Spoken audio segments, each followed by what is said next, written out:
Meets today to receive testimony on U.S. nuclear weapons policy, programs, and strategy in review of the administration's budget request for fiscal year 2020. Testifying before the subcommittee today are Ellen Lord, the Undersecretary of Defense for Acquisition and Sustainment, David Trachtenberg, the Deputy Undersecretary of Defense for Policy, General Timothy Ray, the Commander of Air Force Global Strike Command, and Admiral Johnny Wolfe, the Director of the Navy's Strategic Systems Programs.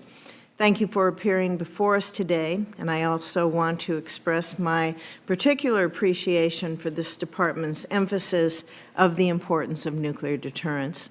Secretary Lord, your prepared testimony unequivocally describes nuclear deterrence as, quote, the Department of Defense's highest priority, close quote, echoing similar comments from a number of other senior leaders, such as General Dunford. As you all know, a lack of a senior leader attention has been a challenge for the nuclear enterprise in the past, and I'm pleased to see this department is properly prioritizing this issue. Similarly, I think there is bipartisan recognition in Congress that if foreign nuclear threats continue to grow and our platforms reach the end of their serviceable lives, modernization is necessary to ensure our deterrent remains credible. We look forward to hearing from each of you about your efforts in this regard and your assessment of how any delay or disruption would impact our ability to meet deterrence requirements. Your full statements will be made part of the record, but first I would like to recognize the ranking member for any comments he would like to make. Senator Heinrich. Thank you, and let me thank Chairwoman Fisher for holding today's hearing, and I also want to thank our witnesses for taking the time to testify today. We very much appreciate your service to our country and to the job that each of you perform. Every national security action we take is underpinned by our deterrent. So it's important we continue its modernization. Some have claimed it's too expensive, but even in its peak years, the Congressional Budget Office has said that its cost relative to the DoD budget will only be 6%. I have often said that 6 cents on the dollar to protect us from World War III or an existential threat is money well invested. There is a lot to cover in today's hearing besides modernization. I'm concerned about pulling out of the INF Treaty with nothing to show for it, and it seems to me that we have given Putin everything he wanted since he broached this topic with the administration officials 15 years ago, and in turn we have left our NATO allies in a bind. I'm concerned about the upcoming expiration of the New START Treaty. If we let this treaty expire, it will be the first time since 1972 that we have not had some form of arms control treaty in place for strategic stability. The Senate ratified the New START Treaty with the condition of modernizing the triad, which President Obama certified in February of 2011 and which continues to this day. Arms control and modernization should go hand in hand. I take this relationship very seriously. I'm encouraged that the President has recently announced that he wants to include China in an arms control discussion and to add non-strategic nuclear weapons as a future arms control agreement. But he should renew the New START Treaty first, and that should be our priority. Let me close on this issue of pit production. I continue to question the validity of producing 80 pits per year by 2030 under the split production option proposed by the NNSA. The Institute for Defense Analysis found that none of the options analyzed by the NNSA can be expected to provide 80 pits per year by 2030, and none of the options were demonstrably better than the others. I'd like to note, however, that when the NNSA analyzed a split production at the Savannah River site, it was for 80 pits a year by 2030, at an added cost of some $14 billion to the taxpayer. I am very leery, to say the least, of the split option, given that an independent report said it will not even achieve by 2030, and it will cost even more than the additional $14 billion to be requested by Congress. Madam Secretary, you certified to this committee on May 10, 2018, that the recommended alternative is, quote, likely to meet pit production timelines and requirements responsive to military requirements, end quote, and is also, quote, cost-effective and has reasonable near-term and life cycle costs that are minimized to the extent practicable compared to other alternatives. I would like to ask that in light of this report, that you report back to the committee on reevaluation of your certification. And again, thank you today for coming, and I look forward to hearing all of your testimony. Thank you, Senator Heinrich. As I visited with the panel before we started the hearing, we do have 4 votes beginning at 3 o'clock, and so I have asked them to submit their statements for the record. I also suggested to them during the questioning if they feel there is a part of their prepared statements that they would like to include it at that point during the questioning. They were free to do so at that time. With that, I will begin our first round of questioning.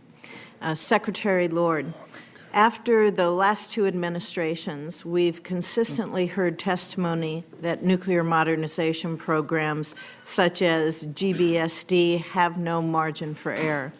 Can you talk about how fragile the situation is and the impact that funding cuts or additional delays would have on our ability to meet deterrence requirements? Absolutely. Thank you, Chairman. We are living now with Cold War technology, and we have put off modernizing the triad for multiple decades. So now we have no margin. We need to move forward. So any cut in funding would essentially have us unilaterally stand down in terms of our capability to have a credible nuclear deterrent. When you say we have no room for any delay in meeting these modernization requirements, could you speak to us in this setting on the importance of our keeping up with that in regard to what our adversaries, specifically Russia and China, are doing, and why that is so important for us to know, why it's important for the people of this country to know? Absolutely. Russia, in particular, has developed many capabilities, whether they be UUVs or different types of warheads over recent years. Our systems will be timing out in terms of their capability between 2020 and 2040. We must modernize what we have so that we can replace our systems one for one.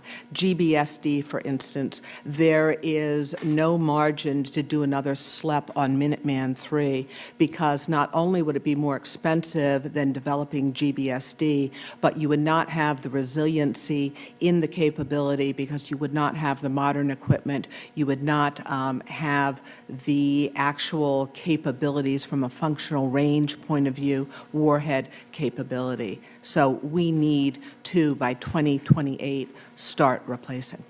Thank you. General Ray, if you have anything to add to that, some have argued that reducing the number of deployed Minuteman ICBMs to 300 or 200 missiles would be a way to extend the life of the current system and allow the delay for its replacement. Can you talk about why this isn't accurate? Yes, ma'am. Thank you for the question. 3 dimensions to that. The first, of course, 400 to 450 weapons deployed is a very high threshold for our enemies to derail us. It would consume up to 2/3 of an enemy arsenal to disarm us.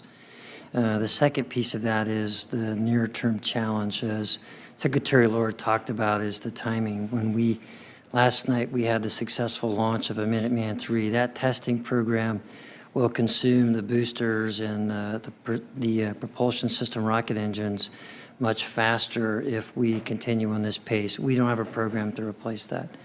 But when I consider the affordability formula, it features some things such as modularity.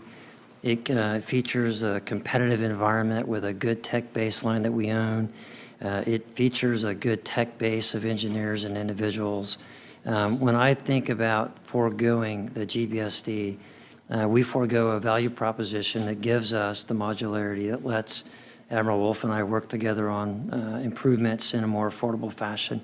It also helps us in a competitive environment since we would own the tech baseline for GBSD.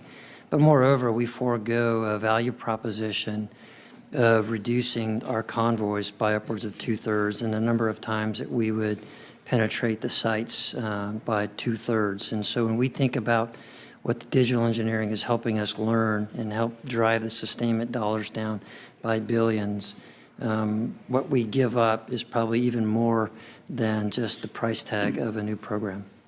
You know, you talk about affordability, and General Rand, your predecessor, he testified that it would save, the GBSD would save around $1 billion compared to performing another life extension program. General Hyten, in his annual posture statement, said that the further life extension of the Minuteman III ICBM is not cost-effective, nor will it provide a weapon system capable of adapting to advancing technology. Can you talk a little bit more about the savings that are associated with the GBSD in greater detail and some of the other benefits that it's going to provide? Ma'am, I think the big help to us right now, and we've talked with your staff, is the digital engineering that is operating at an unprecedented level of this acquisition program. Secretary Roper has already declared this is the best acquisition program he has. The risk that we're reducing by the numerous design cycles, a typical design effort would take 1, maybe 2 manual efforts. We're on our 9th design cycle on this side of the milestone. So the insights about how to manage requirements, the ability to create a competitive environment of areas that will give us a good return on investment for areas we value, and then the insights on how to sustain are tremendous to us in terms of the ability to work with the Navy on new components and the ability to do things smartly in the design right up front, that the 2 primes are telling us that it's a much more competitive environment and much more affordable approach. Thank you. Senator Heinrich. Undersecretary Lord, as you know, we are modernizing 3 weapons platforms, a new cruise missile, and multiple warhead systems all concurrently.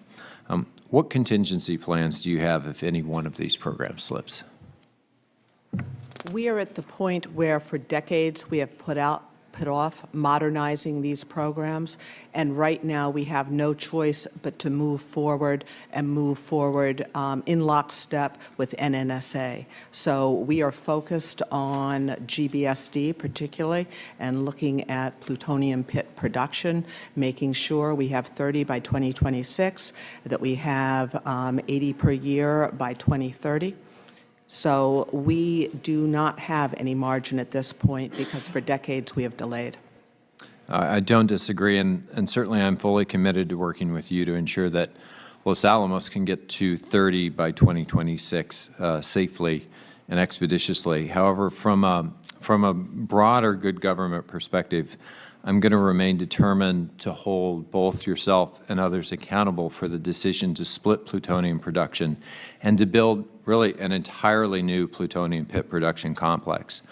The independent IDA study found that none of the plutonium pit options were demonstrably better than any of the others. So I have to ask, how did the Nuclear Weapons Council select an option that is literally twice the cost of other options and will force appropriators to find an additional $14 billion plus?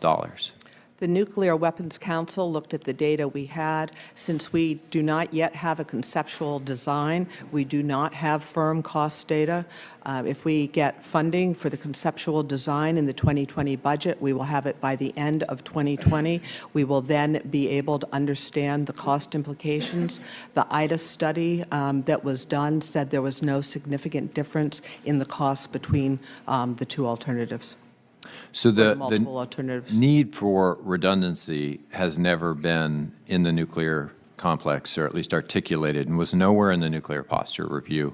It was nowhere in the analysis of alternatives or even the engineering analysis conducted by the Pentagon and the NNSA. So when did the Nuclear Weapons Council decide that redundancy was a factor or even the factor for splitting pit production? The Nuclear Weapons Council focused on the Nuclear Posture Review, which states an effective, responsive, and resilient nuclear weapons infrastructure is essential to the U.S. capacity to adapt flexibly to shifting requirements. So what we looked at was a resilient capability. It wasn't particularly redundant. What we found the best option to be was to first produce the 30 pits. What does that mean, resilient? How do you define we have that? the ability to have multiple options to meet our requirements. So we will start at Los Alamos with the trained workforce we have there. We have to add about 1,000 jobs a year at Los Alamos, given everything we have in front of us. We then will look at South Carolina, where we have a facility that can be upgraded and a large workforce and a community that's very, very interested in moving forward. So what we're doing is we are standing up first Los Alamos, then we will move to Savannah River and move on from there with 2 different options to mitigate any type of catastrophes we might have in one or the other, and also be able to tap into the workforces in each of the communities. How do you square your certification that this split production option is on track to get us where we need to be when the independent study comes to such a starkly different conclusion? The independent study said that there was no path without risk involved and that there was no significant differences in all the risks. So we're waiting for the full study to be done at the end of June, and then every day we don't move forward with the conceptual design and on to the follow-on details we will slip. So we think this is the best path forward right now, but we need to get down to work and continue with it. General Ray, your bomber roadmap states that we'll field 175 bombers, about 100 B-21s and 75 B-52s when all is said and done out in the 2030s. This has concerned some people, but it seems to me as long as we're producing B-21s, we have the flexibility 5 or 20 years from now to change that number up or down. Do you believe this number is set in stone, or is it more flexible than that? It is more flexible. The bomber roadmap that we have right now is the product of a programmatically driven solution. The analysis that we're looking at for inside of OSD and inside the Air Force has revealed that we'll be at the forefront of anything that happens. The Air Force we need has shown a growth in bomber squadrons. The CSBA study and the MITRE study show a growth in that. And so my role here now in Global Strike Command is to set the foundation for smart and good growth. The decision point to look closely at the B-21 production rate is in about the 2024 timeframe. So we've got a very good program managers there, and we all agree that once we get to that point, we have some options. But in the meantime, there's some sustainment options we're going to look at to make the bomber roadmap that we have more affordable. I'm convinced we're underinvested in the counter-maritime dimension of long-range strike. We're underinvested in hypersonics and potentially counter space. So my job is to set the foundation for the chief and the secretary to have some more innovative options here in the next 2 to 3 years to expand beyond the minimum of 100 B-21s and 75 B-52s. Thank you.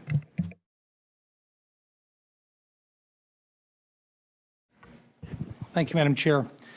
General Ray, first of all, I really appreciate that the Secretary of the Air Force's strategic decision to choose the Ellsworth Air Force Base as the first B-21 base is moving forward. Since the Air Force has requested funding in FY20 for 2 weapons generation facilities, and these would be at Warren and Malmstrom, if I'm correct, when would we expect to see funding requested for these weapons generation facilities at all of the bomb wings, including Ellsworth Air Force Base, to support the B-21? We're assuming FY21 beginning or otherwise? Sure, the process we're following now, of course, with the MOB declaration and the NEPA process that we started that you and I talked about is one piece of it. The Secretary insisted that we rethink, and we reported back to Congress recently that we needed to reevaluate our WGF game plan. We are proud to say that there is a good plan for the ICBM WGFs, and that remains on track. The Secretary has given us a homework assignment. We've gone back and looked at that very closely. broadened our team to collaborate on some more insightful and appropriate approaches to this. She's not blessed our roadmap just yet, and so I'd like to be able to come back to you and to the committee with a more informed long-term game plan that would, just like Senator Heinrich's question, that would accompany the Wright Bomber roadmap and give you better insights. Time frame for that report? Sir, I think the decision from the Secretary should be in the next couple of months, and then our ability to refine that. I'd like to come back to you by the end of the fiscal year, if that's possible. So it would still be available to maintain on-track planned developments for FY21 appropriations? It's sure. If I could come back to you with that assessment, I can give you a better sense of when that would be. My point being, at this point, there is not an anticipated delay in the construction processes because all of these new facilities need to be in place before the B-21 can actually be facilitated, correct? Sir, not every facility has to be there, and that's part of the SATAF planning that's beginning now and part of the NEPA process. But the sequencing of these things has been perturbated with the supplemental request for the emergency relief and our MILCON game plan. So we need to come back and then lay out the roadmap for the timing of how we're going to do all these steps. And I think we should include all the bomber bases to give us clarity. The closest challenge that we have right now is for the Barksdale facility based on the B-52 and the current nuclear mission, and then to add on where we can for the additional B-21s. Okay. For Secretary Lord and General Ray, both, have you found that the nuclear command, control, and communications acquisition and operational management, has it improved since Secretary Mattis designated U.S. Strategic Command as the enterprise lead and the Undersecretary of Defense for Acquisition and Sustainment as acquisition lead and primary policy maker for OSD? I would like to address that. Yes, I believe it has. In fact, we just very recently completed an NC3 enterprise review with General Hyten, myself, General Selva, the DepSecDef, and we are reviewing all the key programs, looking at fragility, making sure we're addressing key items. Again, we need to modernize and sustain at the same time. We're again dealing with Cold War technology that needs to be upgraded. What is particularly key in my role in A&S is that I have your support for the 14 billets in the 2020 NDAA that I need in order to help staff and move this forward. Thank you. General Ray? Sir, it's emphatically helped us as a team, greater coordination at all levels and echelons of influence and stewardship. The additional pieces, we're adding some more operationally relevant approaches to how we're doing business so that you can manage the risk. I have great coordination with OSD, the Joint Staff, and certainly with General Hyten. I believe that's going to be very helpful. I've asked for an independent review to come in and relook at the NC3 Center that is in my command. When it stood up, it was stood up without the STRATCOM role and the oversight from OSD, and I believe with some minor modifications, we can be even more effective. Thank you. And just very quickly, and I'm not even sure who to address this to, so I'll offer it and then ask whoever feels comfortable with response. Would it be fair to say that both our near-peer competitors, China and Russia, have both significant advantages today in terms of the upgrades to their NC3 development and upgrades that basically push us to make certain that we are getting ours done just to be in a competitive and at least in a near peer position over the next couple of years? Senator Rounds, if I could, just generally, I would say, without getting into specific capabilities of Russia or China, I would note that both of those countries have very aggressive modernization programs underway and have had them underway for quite some time. One of the basic premises contained within the National Defense Strategy is that we are at risk of losing our competitive advantages to potential adversaries. Hence the need, and I would echo the comments of my colleagues here also, with respect to the importance of maintaining our NC3 architecture and infrastructure. From my perspective, sir, the nuclear command control communications enterprise is the glue that holds our nuclear deterrent together, hence it is critically important to ensure the robustness and reliability of that going forward. Thank you. Thank you, Madam Chair. Thank you, Senator Rounds. Thank you, Madam Chair. Ms. Lord, Secretary Lord, in your testimony, you used the word credibility. Do you feel that if we slip on our schedule, for example, with Columbia, or otherwise in all of the elements of we're trying to modernize at one time, that diminishes credibility, which in turn diminishes deterrence? Absolutely. And that strikes me as one of the great dangers here. Do you see, as you do your planning and your charts, are there gaps? Are there places where, for example, this is hypothetical, but Columbia doesn't come on until a certain period, and Ohio is starting to be retired. Are there gaps in our? Absolutely. There's a one-for-one with Ohio and Columbia, and that's why, for instance, Columbia is one of the major defense acquisition programs that I'm milestone decision authority for, and I review that very, very closely. In fact, on Friday morning, I have a quarterly review on it, and I look very closely at what we have for capacity in our shipyards to build it. And my understanding, there's been some issues about the tubes? We have a common missile chamber, actually, with the UK, and the first ones being fabricated are for the Dreadnought, the UK sub. They're up in Quonset Point, Rhode Island right now. There were some cracks on them. It's a technically challenging weld. There were issues with the non-destructive tests that were being done. We identified it. We've gotten to root cause analysis, and I think irreversible corrective action. We're working very closely with a key contractor. Is that going to cause the schedule to slip? We think it is contained. I will find out again on Friday, but right now there shouldn't be. I'll defer to Admiral Wolfe. Yes, ma'am. Yes, sir, if I could answer that. So right now, based on, as Secretary Lord said, knowing what we know about the welds, getting to root cause, we still have margin in the program. We have 11 months margin. If you look at how the Navy has responded to this, both the Navy and General Dynamics Electric Boat, we've staffed up. We've realized several things. One is it's the fragility of the industrial base, which we've talked about already. So making sure that we are getting that industrial base not only where it needs to be, but to get it status quo and sustain it.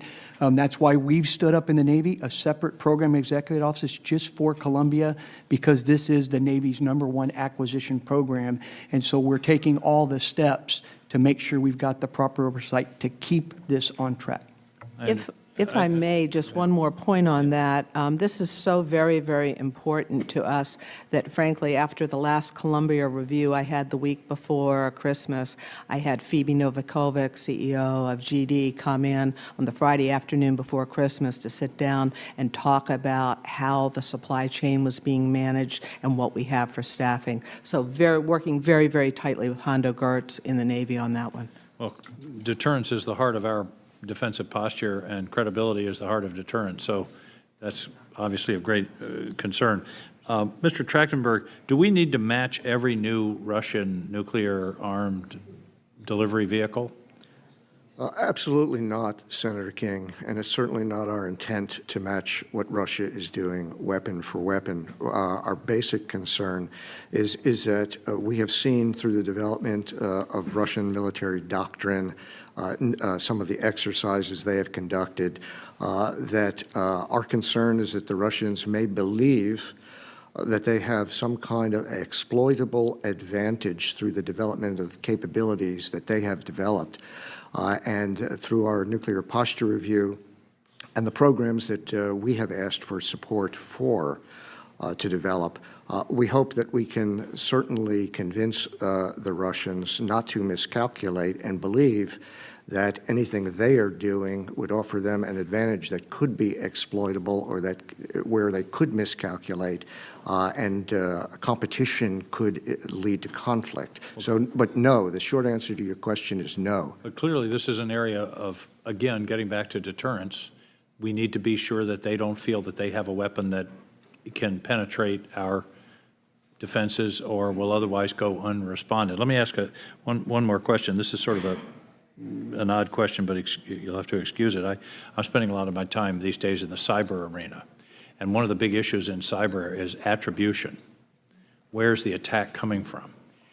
Is there a potential for attribution issues in this area, particularly where you're talking about an underwater unmanned vehicle, knowing where it is?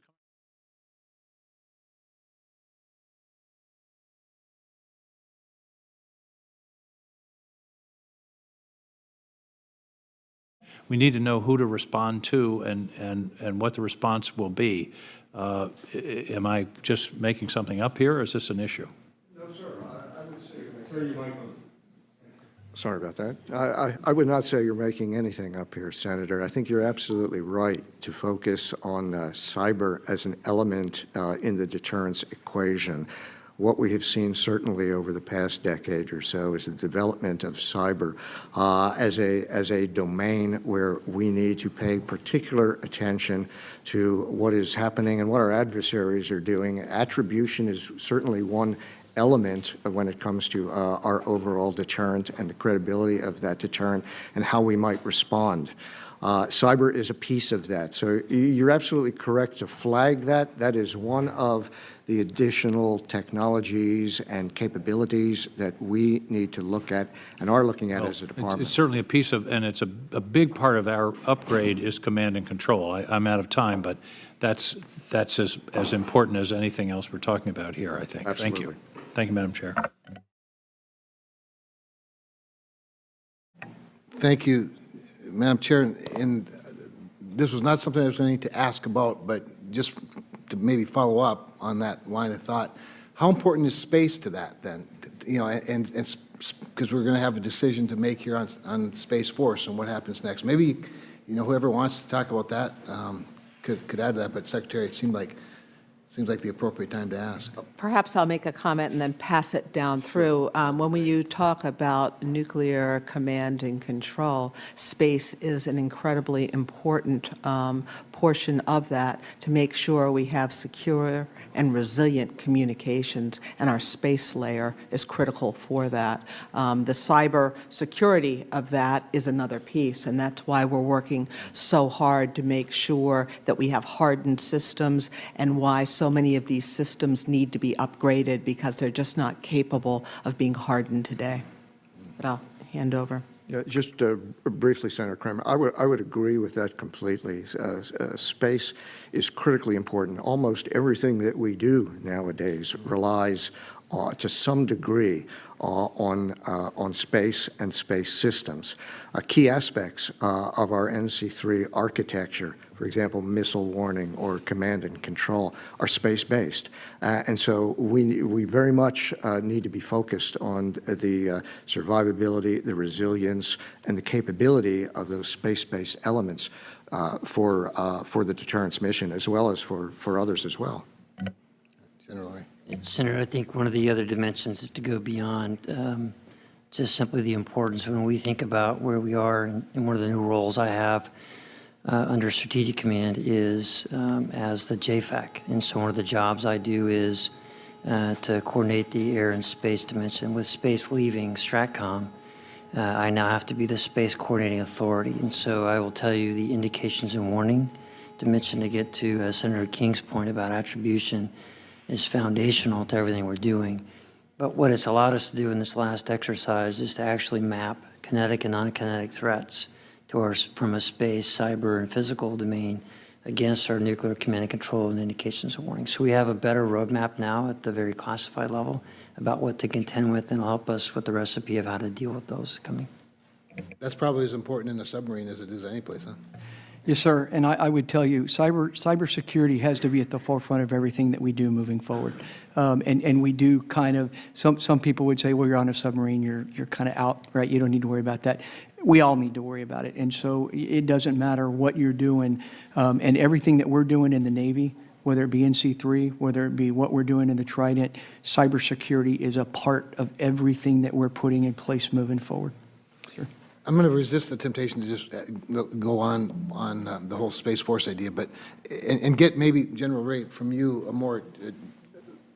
a broader just elaboration on the importance of the entire triad, because as we're having this discussion of modernization, there are those, in office who think that, 3 legs is at least one too many, if not two too many, and maybe if you could just describe strategically why they're all relevant, if you believe they are, that would be helpful. Yes, sir. My perspective comes from being the Deputy Commander in European Command, where the head of a combatant command on a daily basis in support of General Scott Brody. I've learned to look at our triad in the context of a modernized Chinese triad, a modernized triad plus on the part of the Russians, and clearly in the minds of our allies. Any change in that has to make a collectively more safer planet. And so our triad is foundational. It has to be where we go, and as we said, we have to modernize it.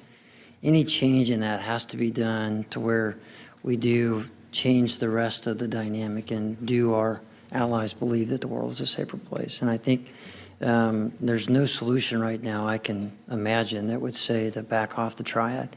You heard Secretary Mattis, one of the brightest military minds, said I questioned it, and I cannot solve the deterrent reducing from the triad. If I could, please. May I, Senator? Just briefly to pick up on what General Ray said, I think in terms of the triad, I tend to look at the capabilities the triad brings for deterrence as complementary rather than redundant, because I do believe each of the legs brings unique characteristics that are useful in a deterrence perspective. I think that is why every administration has reiterated the importance of maintaining all 3 legs of the triad. We can discuss the numbers for each, but in terms of the critical and unique capabilities each brings, whether it is reliable command and control, resilience, survivability of the sea-based leg, adaptability and flexibility of the air-breathing leg, the bombers, the geographic dispersion of ICBMs.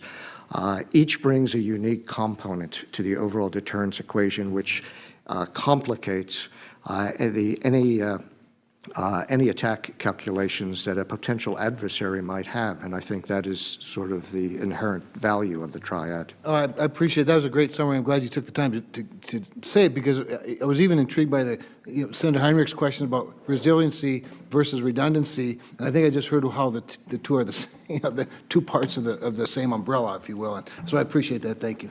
I yield back. Thank you, Senator Kramer. The vote has been called, but we're going to continue with the hearing. We're moving pretty well through questions. I would urge members to stay or go vote and come back, because we'll have time for more questions. Secretary Trachtenberg. Oh, Senator Manchin, if you're ready, would you like to ask questions right now? I'll let you do your first round. That's putting you on the spot. Walk in the door. Okay, thank you.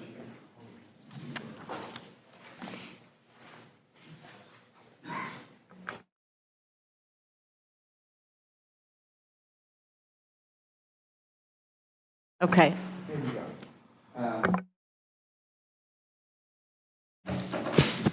This will be to Secretary Lord. You and the other witnesses' testimony highlights the multiple modernization programs that we're undergoing right now. We have the ground-based strategic deterrent, the long-range standoff weapon, the B-61 and 12 and B-21, the list goes on and on. So I'm concerned about the testimony such as Secretary Trachtenberg's written testimony that highlights the rapid growth of China's nuclear forces in the face of all the corporate espionage we know they're conducting. So my question would be, and I'm sorry if it's already been asked about, but what steps are you taking to ensure that our nuclear modernization efforts remains with us and aren't stolen by the Chinese or Russians or any other from our subcontractors? The biggest problem we seem to be as it goes down the food chain procurement, it seems to be wide open for the taking. Senator, this is really on point, because if there's any area that has received enhanced focus over the last 18 months more than any other, it's cybersecurity. So in my responsibility for the defense industrial base, have looked at the problem and seen that we have a fundamental issue, that we have NIST cybersecurity standards, which are very hard to interpret if you're a contractor in terms of how you actually instantiate those. So what we're doing right now is, by the end of this year, we will have a national cybersecurity standard, just like we have ISO standards for quality. Who's maintaining the visibility on those contracts to ensure that nuclear projects aren't being exposed the same way the Navy's undersea programs were last year? We are, as I have responsibility for a number of the larger programs like GBSD and so forth, so it's the Milestone Decision Authority. So as we go through the reviews, we look at what our supply base is doing, how they are secure, both in their software development especially, but in terms of physical security as well. We work very closely with Intel, with DSS. Do you believe the primes should be held responsible and held accountable? Absolutely. For their down? Absolutely. And therein lies the problem. Typically, primes are pretty good, maybe the next level down, but they lose sight. And what we did just about 3 months ago was we introduced new cybersecurity clauses that are going in all the contracts moving forward. So it is absolutely clear. Business model, I'm so sorry because our time will be running. How does it change the business model when there's a sub-3 runs down the chain who doesn't want to basically give you pertinent information or have someone else have access to that information? I mean, I just couldn't believe what's going on and how vulnerable we have been over the years. And there's no wonder why China has accelerate the way they did is so the access they've had to the system. I don't disagree with you, and it all starts with standards that you can measure to, that have metrics, so we know what right looks like in terms of cybersecurity. Then it turns into educating the workforce, so we're standing up courses at our Defense Acquisition University. So it comes to really making sure our acquisition workforce has the skill sets they need, and that we communicate that to our industrial base, and that we have actual metrics that say this is what. But if there's not financial penalties to the prime, this will never work. You're absolutely correct, and in fact, we go right back to source selection criteria. I'm sure any primes out there, you're not really happy with this line of questioning, but it's just the way it's evolved over the years. It's got to change. And we have never clearly said what is acceptable, what is unacceptable, so we'll start at contract award. But it's a critical issue, and we're having ongoing discussions. We meet quarterly with the 3 largest industrial associations. If I may, and I'm sure anybody else, if you can keep us absolutely informed, absolutely. If we can look and see what you all have been able to do. I would very much like to come. We can come and give you a briefing. Love to. I've spoke to primes and everything, and I've spoke to the subs all the way down the food chain, and there is nothing that's basically linking them together. Sometimes the primes don't even know who the subs are far enough down the food chain. Well, this is exactly what we've gotten at and exactly what's going to change. Well, I appreciate it very much. I appreciate all you all here, but we want to help you. Our job is to help you. Thank you. And we want to work together. Thank you very much. I'm so sorry. We're all running to vote. Well, Senator Manchin, it's just you and I now, so you don't have to apologize. You can even sneak one more in if you want before you go. He couldn't pass that up. So you do one more, and then I've got a whole pile here. So.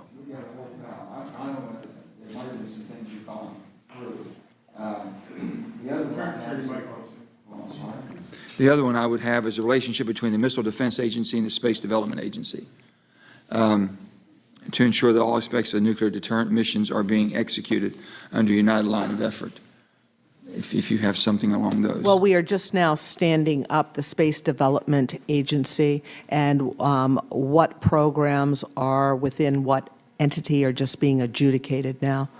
General Ray, I think that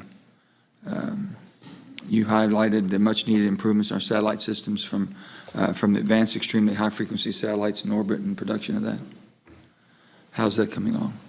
Yes, sir, we're making good progress with the terminals and the elements. We visited the team at Raytheon recently, and all that progress is is where we like it. We were behind, and we had to restructure the program. So I'm pleased with it going forward, and the key will be to keep on the primes to execute as we've laid it out.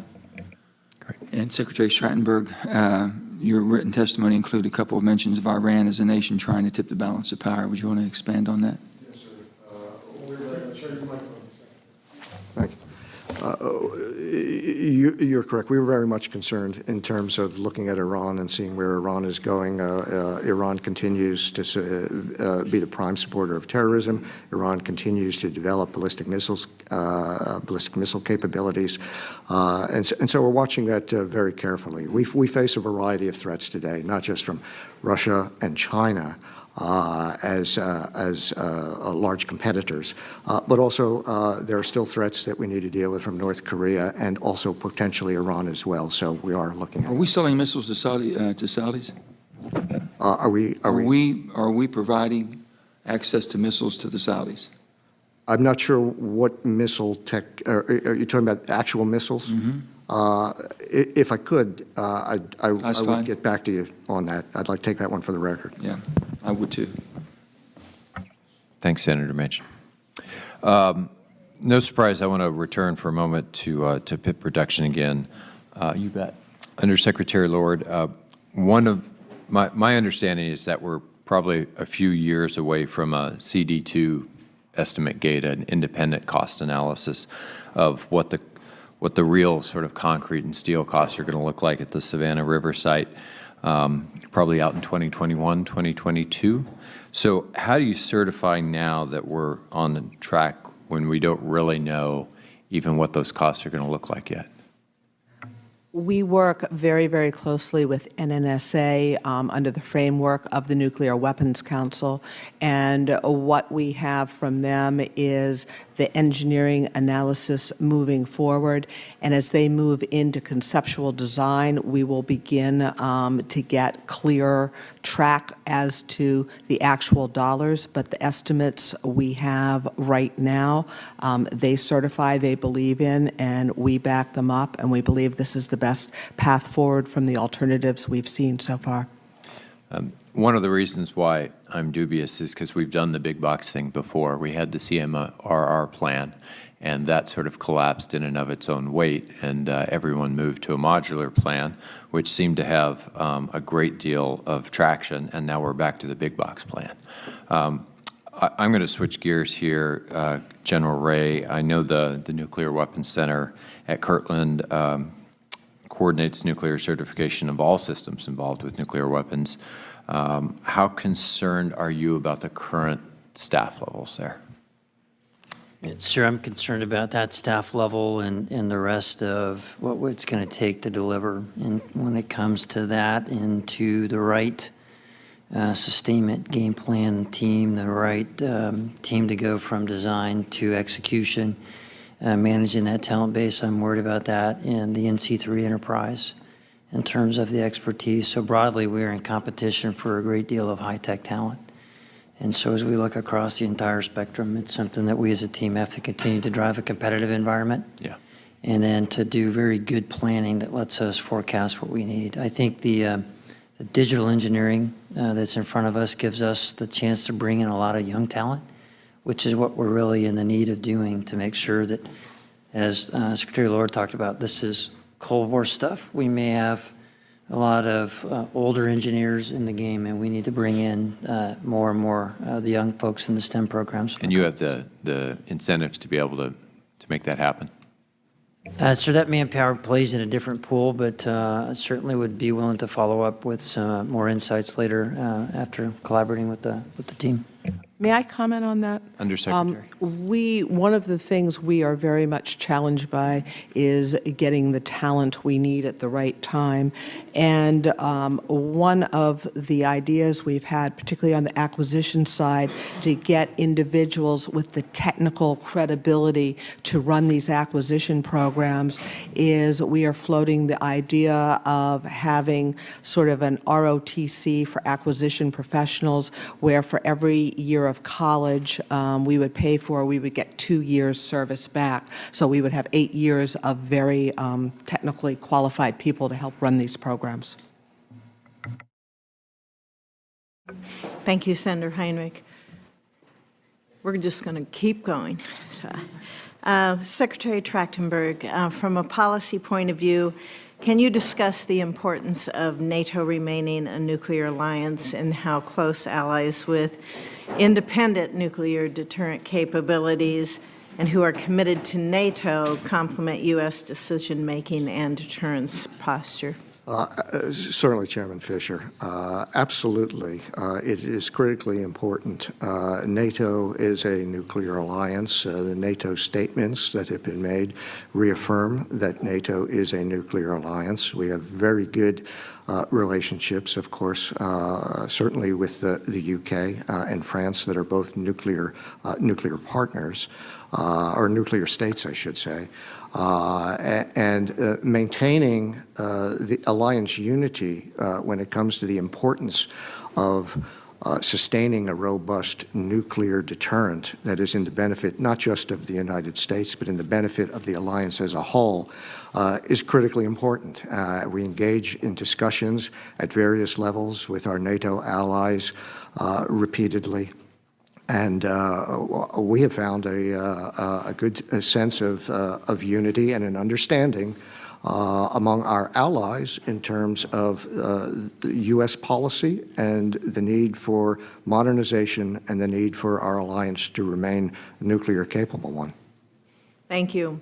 And Mr. Secretary, in the course of the nuclear posture review, did the Department gather allied feedback on the idea of adopting a no first use policy, and what was that? We discussed a variety of issues in the course of developing the nuclear posture review with allies. The no first use issue, of course, is one that has come up repeatedly in terms of discussions and debates over whether or not it makes sense from an alliance perspective to go down that path.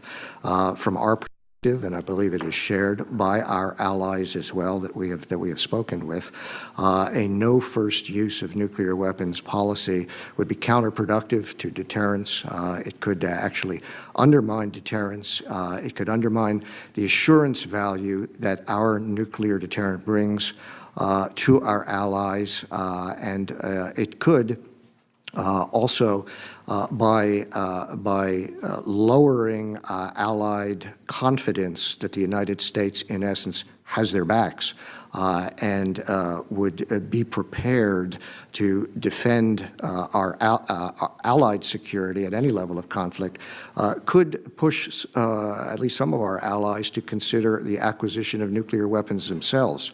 So I would argue from the standpoint of a no first use policy, I see that generally as a negative from a variety of levels, including the non-proliferation aspect of U.S. policy. I happen to believe that our current policy and our current extended deterrent, the so-called nuclear umbrella of security that we provide to others, is perhaps one of the best and most successful non-proliferation policies that the United States has implemented.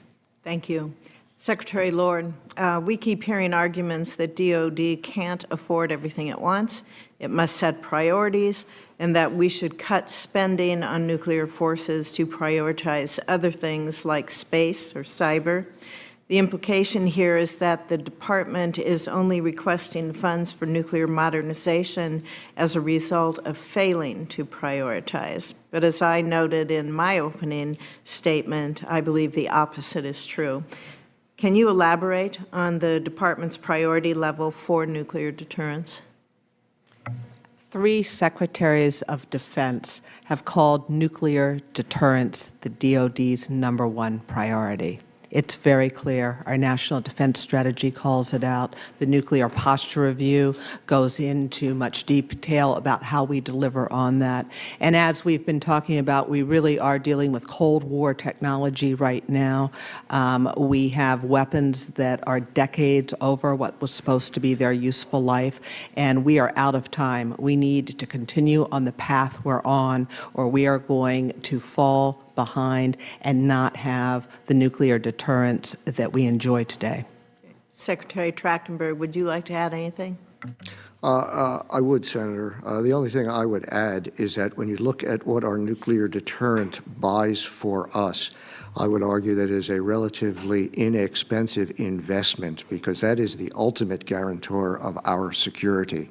And in terms of the amount of fiscal resources we invest in the modernization program, it is a relatively small fraction overall of the DoD budget, approximately 3.5%. At the peak of the planned modernization program, that percentage may rise to about somewhere between 6 or 7% of DoD spending, still much less in percentage terms than what we spent during the modernization cycles of the 1960s and the 1980s. So from the standpoint of what nuclear deterrence gets us, I would have to argue that I think it's actually a bargain. Thank you. And Mr. Secretary, critics argue that the department plans to develop an intermediate-range system in response to Russia's violation of the INF Treaty will serve no purpose unless a foreign nation agrees to host them, and therefore the program shouldn't proceed without such an agreement. Of course, this view does overlook the fact that a mobile system could be deployed in response to future provocation, and potential adversaries would have to contend with this fact. Could you speak to this issue and why the Department believes intermediate-range systems are a critical part of our response to Russia's dismantling of an arms control treaty? Of course, Senator. I appreciate your characterization of Russia's dismantling of an arms control treaty because obviously, as a consequence of Russia's clear violation of that treaty, and also, I might add, consistent with the sense of Congress expressed in the FY19 NDAA, the United States suspended its obligations under the treaty, and we also gave notice of our intent to withdraw from it. It is, in fact, Russia, I would argue, that has abandoned the treaty as a result of its violation. And our allies, as I mentioned previously, support the actions we have taken in response. Yes, we are moving forward as a result with developing conventionally armed, ground-launched, intermediate-range missile capabilities. But what sort of system we ultimately develop will be driven by our assessment of military requirements and, of course, in consultation with the Congress and with our allies and partners. So it remains to be seen where we will go, but I will say, Heinrich mentioned at the start, made a comment. I think he expressed some concerns that we had. I'm sure when he returns, he'll be visiting with you about absolutely. That we had gotten out of the INF Treaty was nothing to show for it. The point I would make there, Senator, is we have nothing today because for 30-some years, we have been in strict compliance with the terms of the INF Treaty that prohibited the kinds of capabilities that, if the treaty terminates in August of this year, we will then be free to develop and proceed with. So. Right, and it is a bilateral treaty. It does not take into account what other countries, such as China, may be developing, and I think it ties our hands with regard to other nations when they are able to move freely about. And I agree with you on the Russians and in regard to the INF as well. Yes. So, thank you. I see we have been joined by Senator Hawley, a lot of back and forth here. So if you are ready for questions, just coming in, please go ahead, Senator. Okay. Thank you very much, Madam Chair. General Ray, I appreciated the phone call that you and I had a few weeks ago about the stationing plans for the B-21. Obviously, we're very excited about that in my home state. My staff had the chance to visit Whiteman again last week, and we are delighted about the future here. As we discuss the need to modernize all three legs of the nuclear triad, I think this might be a good opportunity to talk about why the bomber leg is so important. And so I wonder, General Ray, if you could talk to us a little bit about the rationale behind maintaining and indeed updating, burnishing this particular leg of the triad and its significance for our defense. Yes, sir. The comment has been made by Secretary Trachtenberg about the extended deterrence dimension of a bomber leg. A very visible and flexible element is just one piece. So when our allies look at the extended deterrence and the counterproliferation dimension, they probably more than likely look at the bomber first. The ability to escalate and send the signal with the generation of the bomber force, the flexibility of the bomber force, both for penetrating and for a standoff capability.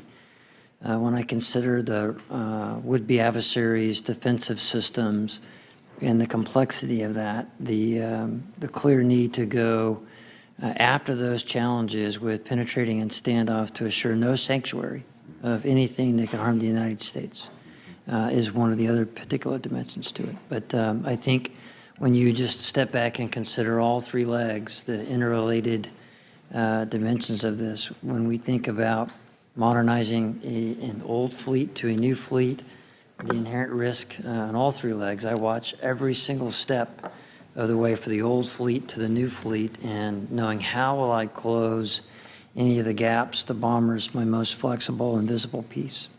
May I add a comment to that? Yes, Mr. Secretary. Just briefly, the bomber leg of the triad is the only leg of the triad that is essentially recallable.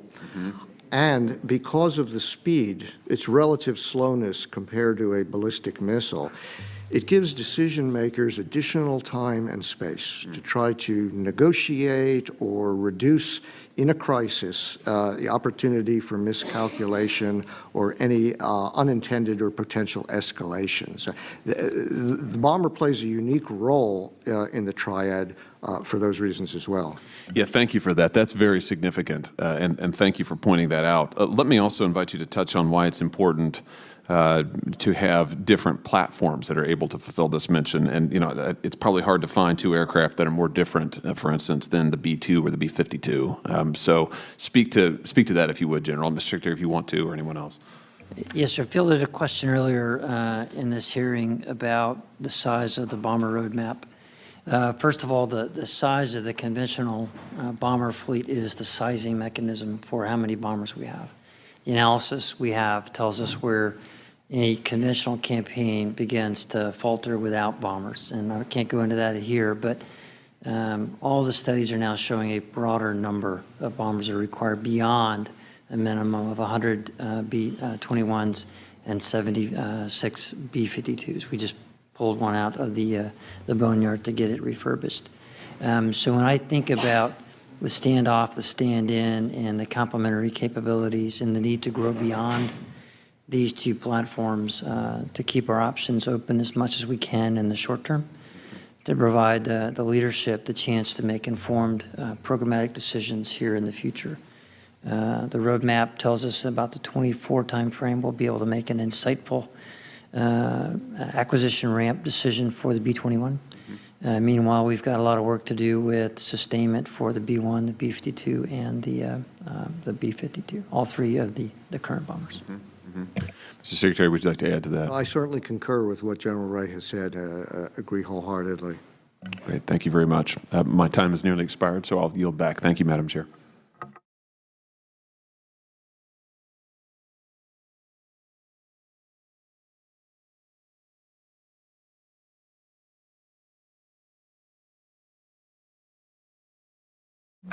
Since we are in votes and we've had 2 rounds of questions, I think Senator Hawley, if you are satisfied with your questioning time.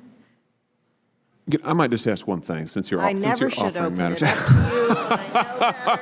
Never give a lawyer a chance. Just one other question, and this is you may already have touched on this, so forgive me, and if you have, feel free to be extremely brief. But I think it's so important as we think about the debate about nuclear modernization and about low yield tactical nuclear weapons, which I'm sure you've discussed, but it never hurts to get it on the record again. There has been robust debate in this body, as you know, and in the other chamber about a no first use policy, about whether we should even have low yield tactical weapons now that we have them, whether we should deploy them.